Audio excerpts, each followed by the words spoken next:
الشريك وجماله او الفريسكا او زي ما تسموها، معجنات طرية وهشة وجميلة وقطنية. هنعملها بأسهل طريقة وبمكونات موجودة عندك في البيت، وشايفين الشكل وشايفين الطراوة بتاعتها، هشة جدا وجميلة، هتعجبكم. شايفين عاملة ازاي؟ جميلة جدا جدا، وهتعملوها في البيت وبطريقة سهلة. تابعوا الفيديو طبعا عشان تعرفوا عملناها ازاي، وطبعا التكات والحركات والاشكال اللي احنا بنكونها بنشكلها بيها بتبقى ازاي عشان تبقى هشة بالشكل ده. يلا بينا نشوف الفيديو. اللهم صل وسلم وبارك على سيدنا محمد وعلى آله وصحبه وسلم. أهلا بكم حبايبي، عاملين ايه؟ يا رب تكونوا بخير وصحة وعافية. النهاردة هنعمل الشريك أو الفريسكا بطريقة جميلة وسهلة وهشة، تطلع معانا حلوة خالص. عندي المكونات بتاعتي كيلو من الدقيق، دي كوباية وربع من السكر. عندي هنا الحليب، كل طبعا كوبايتين من الحليب بتاخد سوائل، انا مش هقول اللبن بس، سوائل من كوبايه الا ربع لكوبايه، والافضل يكون كوبايه يعني او كوبايه لحاجه بسيطه. عندي بيضتين، وعندي خميره بيره، وعندي هنا ربع كوبايه من الزيت، وعندي معلقه زبده سايحه هنا، سايحه يعني بس هي جامده، دي في الاخر طبعا ايه هستخدمها. وعندي هنا حليب تاني برضو في الكازرولة هنا لو احتاجته هستخدمه. اول حاجة هجيب السوائل كلها. هجيب الاول السكر هدوبه في الحليب. اللبن لازم يكون فاتر بحيث ان هو يبقى يشتغل كويس مع الخميرة بتاعتي اهو بالشكل ده. بسم الله. وطبعا نسينا نقول لازم مادام في بيض يبقى فيه فانيليا، وفي معلقة من الخل الأبيض اللي هو بتاع السلطة بتاعنا. ادي الفانيليا اهي، وادي الخل اهو. الخل مادة رافعة برضو، بيشيل اي زفارة عندي. هبدأ ان انا ادوب بس السكر بتاعي بالشكل ده اهو، وهبدأ انزل برضو بالخميرة عشان تدوب معايا في المكونات السايلة، وهنزل بالبيض، وهنزل برضو بالزيت بتاعي اهو. كل المواد السائلة يعني بعملهم كده خليط مع بعض عشان ما يعملنيش في الايه، في الدقيق. طبعا الدقيق تحطوا عليه نص معلقة من الملح اهو. ادي الفانيليا معايا ظرف واحد، عايزة تكتري مفيش اي مشاكل خالص. هبدأ بقى ان انا ايه ادوب الخليط ده كله كده معايا. بسم الله.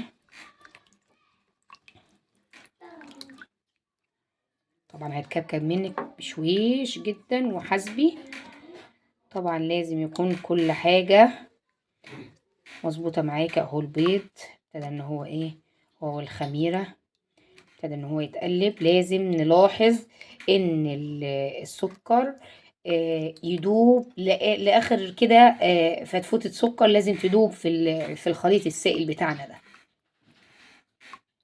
اهو.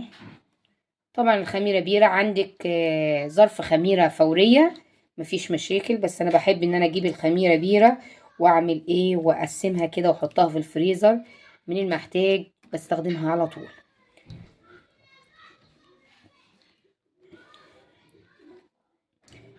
كده السوائل بدأت تدوب معايا. هبدأ بقى احطها على العجينة. طبعا انتوا بتقولوا دلوقتي طب معلقة السمنة دي ما حطيتهاش ليه؟ دي طبعا هنلم بيها العجينة في الاخر خالص، هنلم بيها العجينة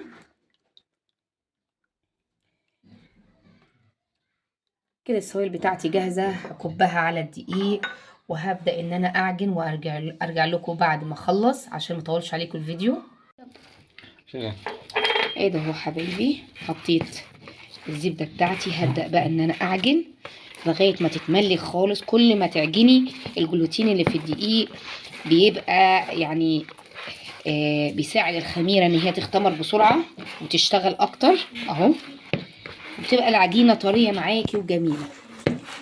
هعجن العجينة وبعد كده نغطيها ب... برول ستريتش او بقماشة او بكيس عادي، وبعد كده نشوفها لما تختمر عشان نشكلها مع بعض.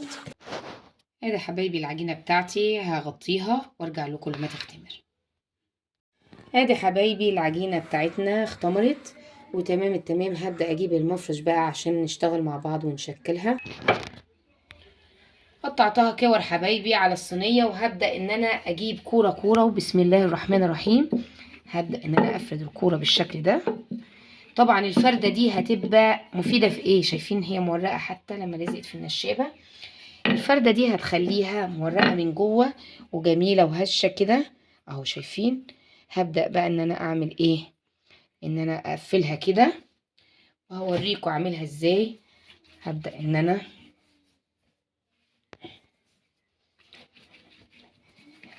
ابدأ امط فيها كده على المفرش بتاعي لغاية ما اوصل للحجم اللي انا عايزاه.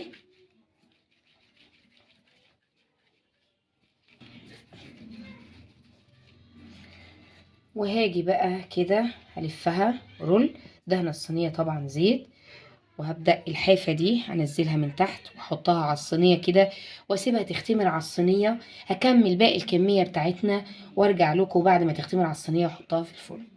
ادي حبايبي قطعتها كده كروت متساوية. طبعا هبتدي ان انا افرد معاكم واحدة واحدة. انا طبعا وريتكم واحدة بس، لكن هفرد معاكم على طول واشكلها. وهبدأ ان انا اجيب النشابة بتاعتي، ابتدي ان انا افرد بالشكل ده كده. طبعا لما تفرديها بالشكل ده هيدخل الهواء فيها، وبعدين نعملها رول. اعملها كده وسعها من كده، وهبدأ ان انا اعملها رول كده اهو بالشكل ده شايفين. وايه وادبسها كده من هنا بالشكل ده. وهبدأ بقى ان انا اركنها ترتاح شوية على بال ما افرد باقي الكرات عشان نشكل العجينة بتاعتنا. ادي حبايبي عملت مجموعة، وطبعا سبتهم عشان يرتاحوا خالص، العجينة ترتاح. وهبدأ بقى ان انا ايه هحرك كده كويس، وهبدأ امطها يعني بحيث ان هي تكبر كده وتوسع وتبقى ارفع. طبعا الحركة اللي احنا عملناها ان احنا لفيناها رول عشان تخلي فيه فراغ وفيه هواء. طبعا لفتها رول بسم الله.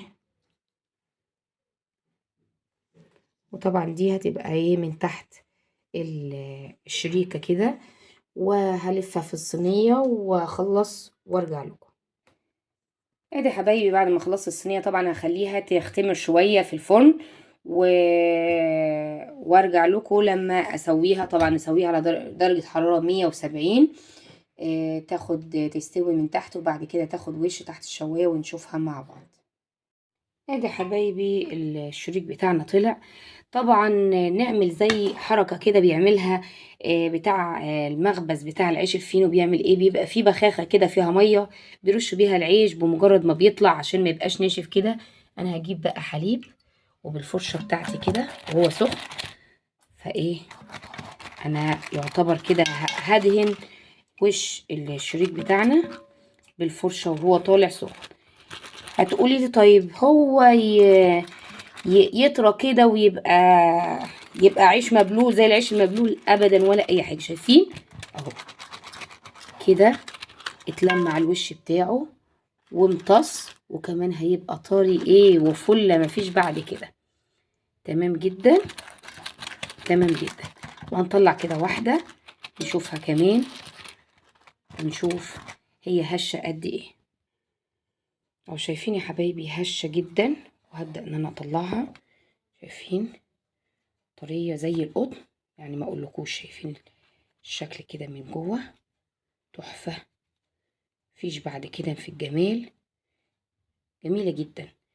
يا ريت تعجبكم الطريقه، ما تنسوش تجربوها وتقولوا رايكم في الكومنتات. ما تنسونيش في اللايك والشير والسبسكرايب. بحبكم في الله. مع السلامه.